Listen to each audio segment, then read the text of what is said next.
Are most companies missing the forest for the trees when it comes to getting their teams on board with AI? Plenty of leaders believe deploying artificial intelligence is as simple as adding new software to workflows.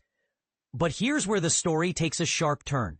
According to Olivier, Godement, and Sherwin, the masterminds steering product and engineering at OpenAI's developer platform, it's not just about the tech. The way companies embrace AI can make or break success, and it all starts at the very top.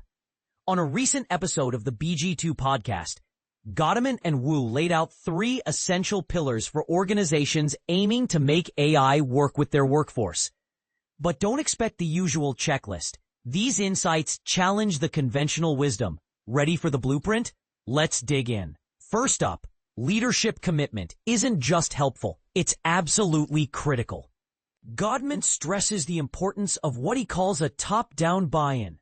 This means executives can't just give a thumbs up from a distance. They need to actively endorse and prioritize AI integration. But there's a twist. It's not only about leaders. It's also about assembling a focused cross-functional group, often referred to as a tiger team. And here's the part most people overlook. This team should blend technical expertise with a nuanced understanding of the company's internal workings. Godement argues that for departments like customer support, valuable institutional knowledge lives inside employees' heads, not manuals or databases. Unless a specialized team steps in, bridging the gap between AI capabilities and business realities can be a daunting uphill battle.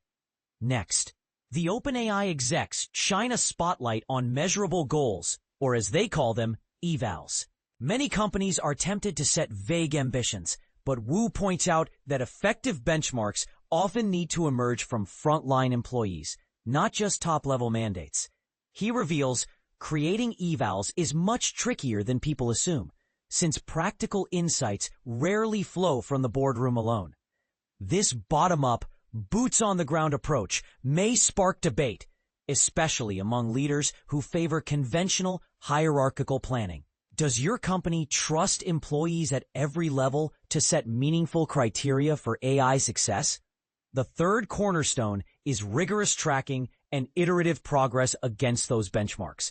Godement likens it to a blend of art and science, a process that demands ongoing attention and patience. Sometimes, OpenAI's own teams have to fine-tune their models specifically for a company's needs, navigating limitations and learning curves before rolling out solutions. Once again, the message is clear. Patience, adaptability, and a willingness to keep refining are far more important than pursuing perfection right out of the gate. On the path to AI adoption, flexibility is key. Godement encourages teams to start small if needed, giving them the freedom to experiment, learn, and eventually scale successful initiatives. Giving employees permission to play around with new technology might feel risky, but ultimately, it's what allows innovations to take root. Holding space for trial and error might not be every CEO's favorite tactic, but who decides where to draw the line between risk and progress? Other tech leaders seem to agree.